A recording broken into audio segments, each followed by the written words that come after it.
Hello and welcome on Watches TV, and we're in for a special kind of primetime edition. We're going to talk about a few things that we've seen of the last few weeks or months. And this time I am very glad to have with us Madame Justine Dupont-Martin. Hi everyone. And we'll be talking indeed about some of the various categories of the GPHG, because we're in this part of the season of the watchmaking world where we're going to celebrate some of the most incredible pieces seen this year.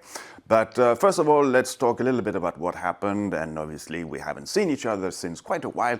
And well, we had in Geneva the Geneva Watch Days, but there have been plenty of events around the world. For the first time in Bangkok was held the Bangkok Watch Week. Again, like I said, first edition. Apparently, it was a nice one. They still need to improve a few things, but I'm sure that this event will go on in the future. We also had recently the CR in Mexico, which apparently was a good edition according to the discussions I've had with some of my buddies in some of the brands that have participated there. In New York we had Watch Time, but also the Wind Up. And you just returned from New York. So tell us a little bit, how was it? I'm back. So I went to the Wind Up Watch Fair, and I mean, it's like really completely like different than Watches and Wonders or the fair that we used to go. I mean, American people have this kind of enthusiast things, you know, everything is so nice. They are really happy to discover like new brands. Wind Up is like most the independent brands, as Furlan Marie, Denison, Marsh Lab, or that kind of brands. So yeah, when I arrived in front of the Wind Up building, the line was crazy, like completely. They didn't expect a lot of people, but it was a good edition, and yeah. All right, nice.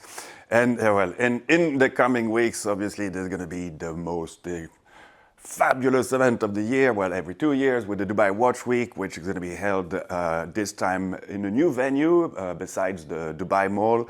Between what was it? The dates is between the 19th and the 23rd of November.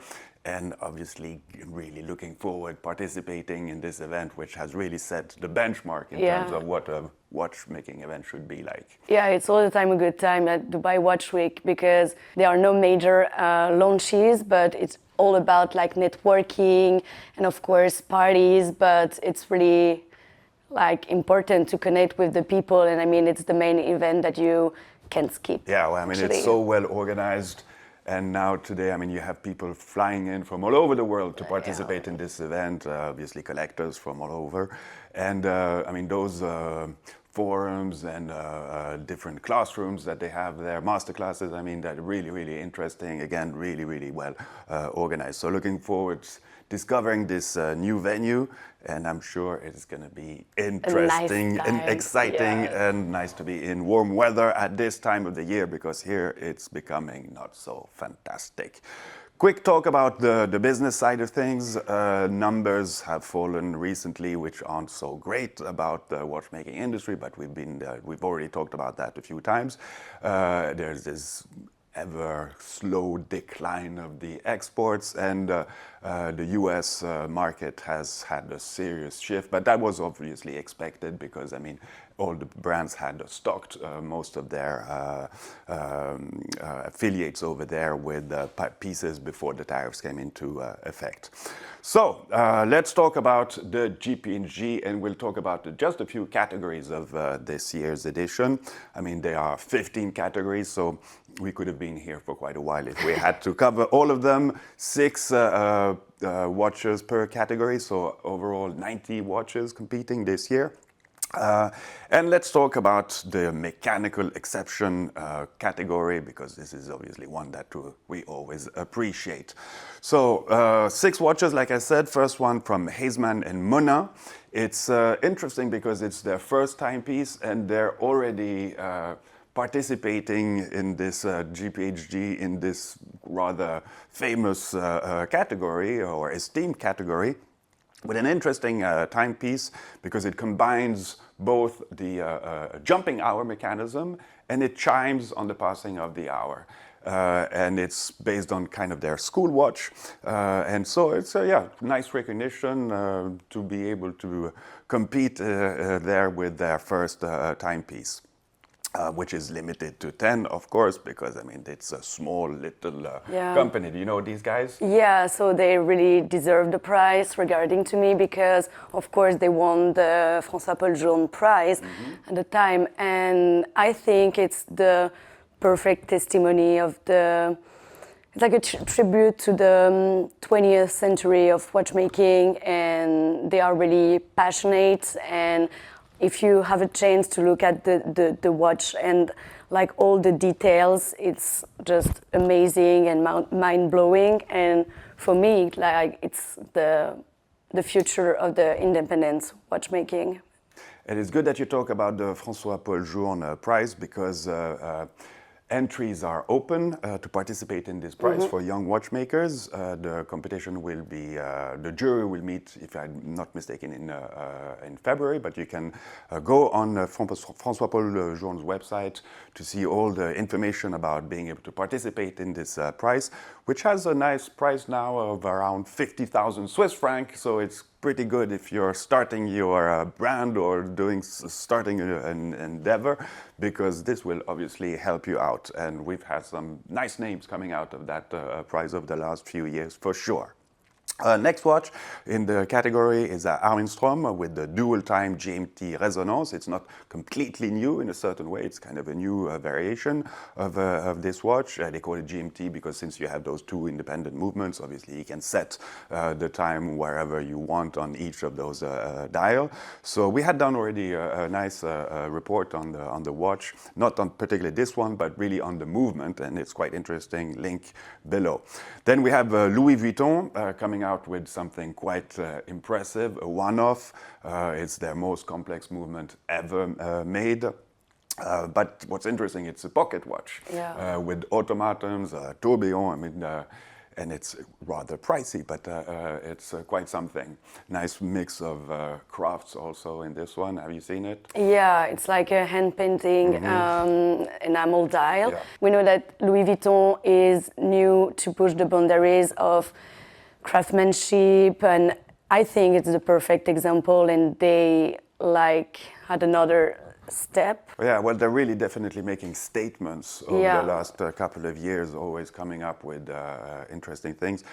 Very Louis Vuitton oriented, because here you like all the time I rented to travel, and I think it's a really, really nice one, and to interpret it like a pocket watch, but a modern pocket watch. It's quite complicated, but they did a good job. Minute repeater, I mean, quite something. Then Grubel Force came with their Nano Foudroyante. It's the brand's first chronograph, which is already quite something, but it came as a foudroyante, like its name implies, which means that you have like on the tourbillon cage another little counter which displays indeed this split second, this jumping second mechanism, and it uses what they call nanotechnology to be able to achieve that, so it doesn't use too much power or energy.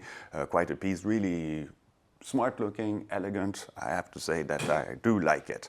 Then we have Luca Soprana that some of you guys have seen here during the last watch fairs that were held in Geneva. And it's not under his name, but he uses the Derek Pratt name, for whom he has a lot of respect, coming with a remontoir d'égalité timepiece, which enables this kind of constant force mechanism. Quite a piece, happy for him to be selected. And then we have Van Cleef & Arpels coming with a kind of an evolution of the Pont des Amoureux. So it's the same size, but it's much more complex, this one. Yeah, I mean, I'm a romantic girl, so when we talk about love and diamonds, I'm really in. In the previous models, I mean, the figurines would come straight, and this time they're animated, and the animation is really quite something. I mean, it's so well done. It's fantastic piece. Really, congrats for them. Okay, next category, we'll jump it's something very different with the chronographs, and we'll go very quickly among those. So first of all, we have Anderson Genève, which is coming with an interesting combination with the split-second chronograph world time, so combining their classical world time type of display and movement, but this time combined, like I said, with the split-second chronograph, something quite original. Comes in a platinum case, 38.5 millimeter. And then we have Angelus coming with something that has really a vintagey feel to it, and it's such a lovely watch. I really, really like that one. 37 millimeter yellow gold mono pusher chronograph, something that you don't see that often, but I really like it. It's the perfect chronograph design. Actually, when you think about a chronograph, I think this is the chronograph that they used to be. And it's a télémètre, so it's supposed to, be able to enable you to calculate distances. If you hear, for instance, lightning, and you push your chronograph, then you know where the lightning, how many kilometers was from where you're standing. You lost me. Okay, well, something extremely vital, of course. But overall, I mean, just the watch it looks really, really, really nice. I quite like it. Then we have Audemars Piguet coming with the Royal Oak Concept split-second chronograph.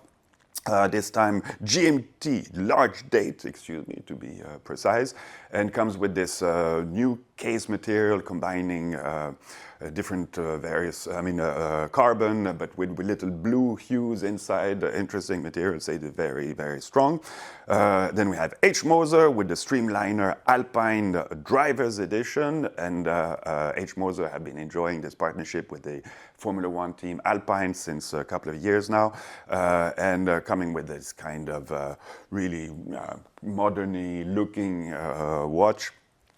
Quite nice with this blue PVD treatment on the steel case. Then we have Louis Moinet coming with their 1816 chronograph in a 40 millimeter titanium case, and one of the particularity in terms of design is obviously these kind of big pushers that you have on the side, and it's a cool piece. Then we have Ming coming with an interesting dial. I mean, it's really something that when you look at it, you don't really understand how it was done, but it was actually milled from one single piece of metal. And obviously holds the Agengraph movement, so we're talking serious movement there, and with the pushers at 10 and 2 o'clock, something quite original. But really there, the star of the show, I would say, is this dial, which is quite something. So talking about the sports category with the rather classic Royal Oak offshore, self-winding chronograph with this blue hue, very characteristic of Audemars Piguet, and with a steel and ceramic case. Then we have Chopard coming with the Alpine Eagle 41 SL Cadence 8 HF for high frequency. It beats at 8 Hertz. It's a movement that Chopard had introduced a few years back, and now they've put it in this Alpine Eagle watch. Nice. And then we have Grand Seiko with a watch that is quite bulky. I remember seeing at Watches and Wonder. It's people, I guess, like it or don't like it. It's one of those type of watches. I like this brown color. Yeah, original color, that's for sure. Yeah, and very angular shape type of case. It's Grand Seiko are still in the game, of course. And then we have something much more classic, but very beautiful, with Laurent Ferrier with the Sport Auto 79, and this is just very, very classy and beautiful. Yeah, but this is very cool. I think it's the best integrated bracelet watch that you can find on the market at the moment. And I think Laurent Ferrier participated in 1971 at the 24 Heures du Mans, if I'm not wrong. So yeah, it's a pure homage. But it has they put it in the sports category. It could have been in another category, I feel. It could have been in the men's category or other categories. It's just just a nice looking watch, and with this 5N red gold tone. It's also, I mean, it's a warm watch. Then we have Parmigiani Fleurier with the Tonda PF Sport chronograph Ultra Cernet, which is a combination of titanium and ceramic materials, which gives it this kind of special hue to it, kind of a dark gray, kind of strange, but a nice piece. And then the one that I personally really like is the Recense with the GMT Sport Chic watch Type 7. And it was interesting that indeed Recense came in with an integrated bracelet also. I didn't know if it would work, but it actually does work very well. I mean, it's such a cool watch. It's not the sport watch that you expect. No. But that's cool. Yeah, it definitely is. Really has something I do appreciate this watch.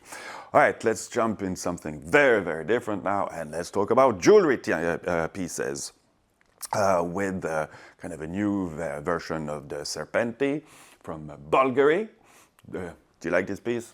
I really like this piece because when a brand like said, oh, we reinterpret an icon of the brand, sometimes they have difficulty to really reinterpret the design. But this is like completely different than the other Serpenti that we know. Mm-hmm. When I discovered this piece at Watches and Wonders, I was like really impressed because it's completely a new design, but of course you can recognize the snake, even if like some people say, okay, I don't really recognize the head of the snake, but for me like it's like a cuff bracelet, so it's more than a watch. It's more than a watch. Okay, let's talk about the next one with the Chopard Swan Lake. This is unique. That one is impressive. It is, and I was also like surprised that a lot of like men on social media was mind-blowing about this piece, but I mean it's like a big like Prouesse technique, and when the sign open like this, you can see the time with the black diamonds and the white diamonds also. I mean, of course, it's a pièce unique. We know why, but yeah, that's really cool. But I didn't try it, but I really want to try it on just to see how impressive and huge it is. Yeah, it must be quite something to have this on the wrist. Then we have Dior, which are coming with the D from Dior, Buisson Couture. Nice example of different crafts there. Yeah, and the Piaget, of course, because the thing that I like is like you can wear it as a sautoir, and they remind you the 70s of the Piaget Society and at this time. And yeah, of course it's a watch, but you can wear it as a pendant. Yeah, Piaget are really trying to make a strong comeback on their origin, I would say. I mean, this kind of period, 60s, 70s, with where they had very specific designs, very iconic, I would say. And the racine ruby on the dial is completely crazy when you see like the color in real. It's quite impressive. Nice. Then we have Simon Brett. I love Simon Brett. Simon Brett coming indeed with a jewelry piece, a jewelry version of his chronomètre artisan. Nice combination of colors and different type of shape of stones there, with baguette and certi. Emerald. And emerald, and very, very quite. Yeah, the certinage is really well executed on the dial, and also with the baguette, like can have like this perspective, and I mean it's really nice because for most of independent like brands, they start of course with a normal one, and then they had gems, like we see a lot of. So, and last piece in the category is the Van Cleef Arpels Cadenas, which is, I mean, obviously quite an iconic watch within their product offering. All right, and now for some new category with the artistic crafts. Obviously, this is a category that we like a lot. We will start with the Chopard Luc Quattro Spirit 25 straw marquetry, because indeed the particularity there is that they've used straw marquetry, a mosaic of straw marquetry on the dial. I think this is I mean, it has something very, I think, very elegant on this Quattro with this jumping hour in the middle. I mean, there's nothing, the thing that you see here is really the dial. There's nothing that is kind of preventing you of enjoying what has been done. Still talking marquetry, but a very different type of marquetry with horsehair marquetry is the Hermès Arceau Rocabard de Rire. And this is a watch which I think has a lot, I mean, people have a lot of sympathy for this watch. Yeah. And it's fun that indeed a brand like Hermès coming with something that is as playful as this one, because you can activate the tongue of the horse. Really nice. But like I said, a new technique used for this watch with horse marquetry. I like the fact that they like take inspiration from a scarf. I mean, yeah, that one is really cool. And of course, when you see this piece, you want to smile. Yeah. Like they brought happiness. And I think that one was really cool. Absolutely, yeah. So quickly, the next watches, we have the Louis Vuitton Tambour Bushido Automata. This is a fine example of what they've been capable of doing over the last few years in terms of on the mechanics, something that is very interesting and original, the way of displaying time, but also obviously here, fine artistic crafts. We have Piaget again with the Altiplano Skeleton High Jewelry Métier d'Art, which has a nice combination of different métiers and stones and setting and ajourage. I mean, everything is in this one. We have the Tiffany and Company, Tiffany & Co. with the bird on a flying tourbillon. Also interesting piece. And then we have Voutilainen, which I mean has won already a few times, whether in this category, but in other. But this one, I mean, this type of dial is always extremely impressive and just beautiful to look at. Yeah, So we'll see if he is going to win. Which again. one do you think has a chance to win in this category? If I go on the safe side, I say, oh, Voutilainen! It's gonna be, well, we'll see in a few days from now. So last category we'll quickly go through is the ladies' complication with a variety, I mean, different approaches, I would say, to ladies' complication with the selected watches. So first of all, we have the Audemars Piguet with the code 1159 self-winding flying tourbillon. Not extravagant, but nice looking. Yeah, and I mean a masculine design also, because when we talk about ladies' complication, it's really hard to find what they want. But I mean that one, yeah, it's not like the typical mechanical. It's not the typical ladies' complication. I mean, we just put like some things. That I think that one is like the perfect example for the ladies' complication. And I mean, it's not boring on the wrist, you know. Yeah. It is massive it and looks, yeah. It's fine. It looks indeed very nice. Then we have Chopard with something that is a bit more usual, I would say. I mean, nice execution, of course. Frank Muller with kind of a very different way of showing time, a little bit like with the next watch with the, from Jacob & Co.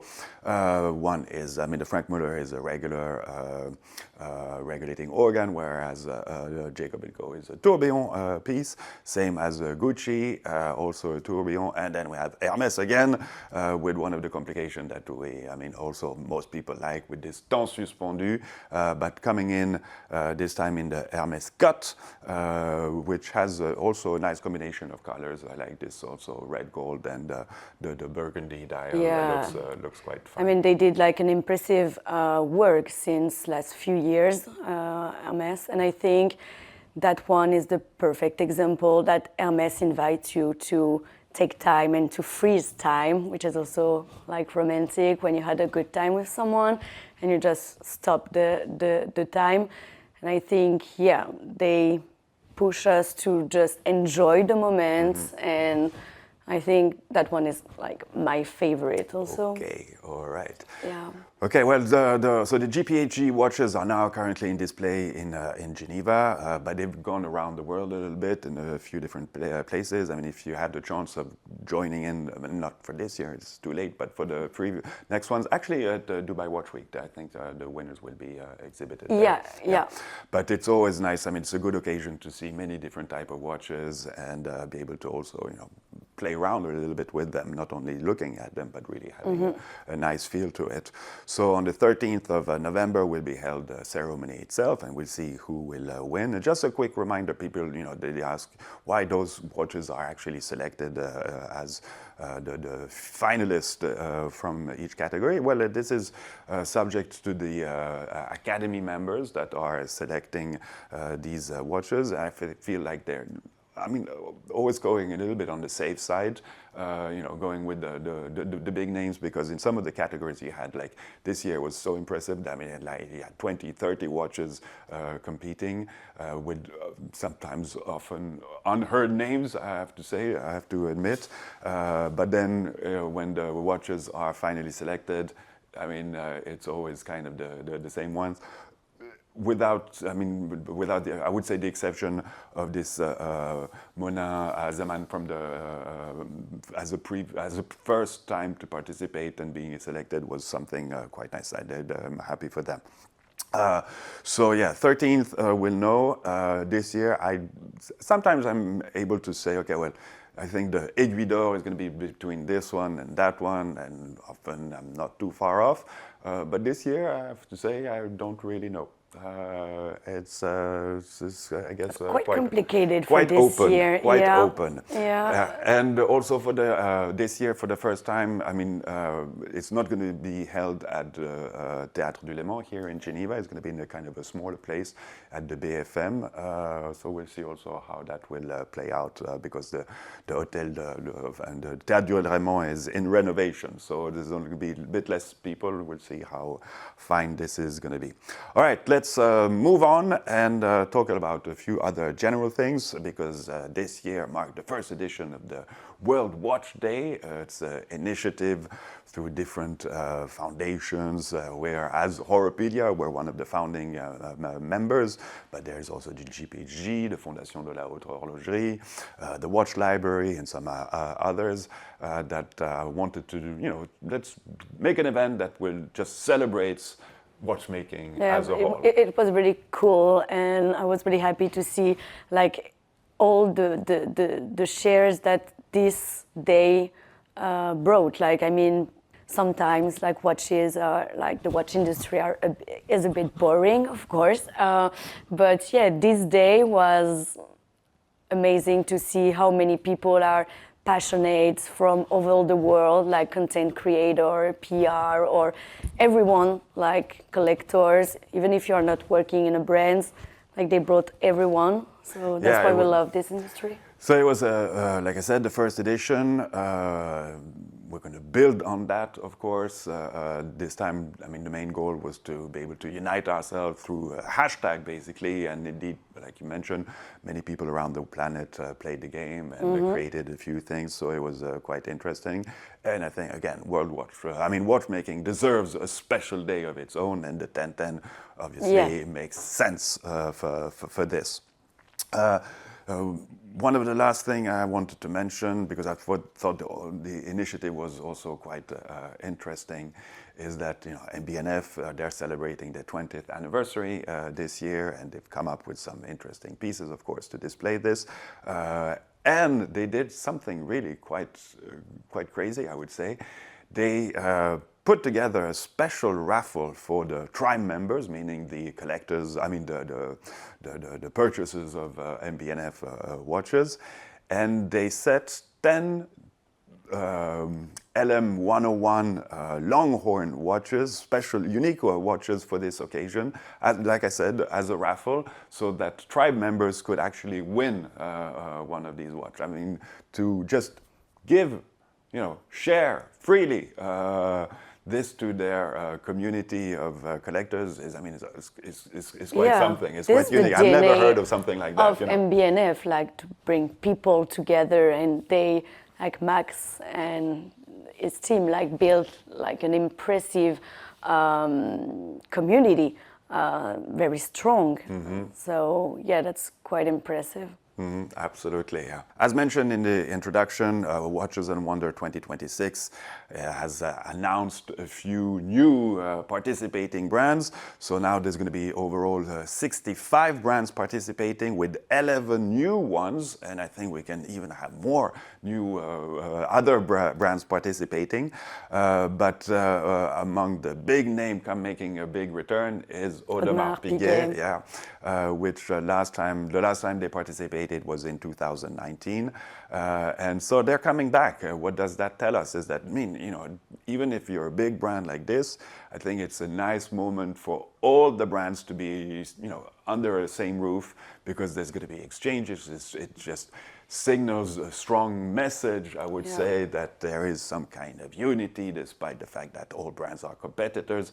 But at one moment in the year, let's all be under the same roof and have a good time, and just celebrate again watchmaking through this event. And also some brands change the venue. Like, for example, H Mother is really part of the big brands. That's right. They're going in the big league. Yeah. They're leaving the Carré des Horlogers to be part of the big players. And so there's a few brands that stopped going. They announced that they wouldn't go anymore. We have Bell & Ross, Isaac, Meister-Singer, Speak Marine, and surprisingly Montblanc, which is will not be participating in next year's edition, which will take place between the 14th and the 20th of April. And among the newcomers, we have L'Épée, 1839, where there are clocks. Behrens, which is a bit surprising. I mean, they're kind of a Chinese brand. They've done some cool things, but it's quite surprising that they were allowed to join in the party. Bianchet, BRM, Charles Girardier, Corm, which is also interesting that they're making a return, because we know that it's been a little bit tough for them over the last few years. And we have Credor, which is part of the Seiko group, which is kind of the upper segment brands of Seiko. And we have Favre-Lebas, which is definitely making a statement by joining in the Watches and Wonder. And March Lab, you talked about March Lab. They're actually coming to Watches and Wonder. They are coming. So it's really strange to see how many price ranges we can have at this fair to discover, for example, AP or March Lab, which is different, but I mean, it's cool to have more and more brand, because it's part of watch industry, of course. So let's see this edition, but I'm just afraid that we don't really have time to see everyone 1 week. We'll do our best, always, but it's always kind of complicated. But at least, I mean, there's a bit more density within the whole of the Palais Expo, so that's a good thing. We might have to run a bit less throughout the city, because there are so many things happening at that moment. And also, just wanted to mention that one of the new brands participating is German brand Sin. Will also be at Watches and Wonders. All right, so this is it for this kind of special edition of Primetime, coming back mainly on the GPHG of 2025, and looking forward, knowing who's going to be happy on that evening, who is going to be less happy, who's going to win the Aiguille d'Or, and don't forget, I mean, Dubai Watch Week from the 19th till the 23rd of November. I mean, this is the event to attend. It's going to be a big end of the year for us. I think in December we should stop a bit. It never stops. It's going to be so exciting. Excellent. Well, thank you very much for watching. See you real soon, and Viva Watchmaking. Thank you. Thank you, Justine, for having me. Thank you, Marc.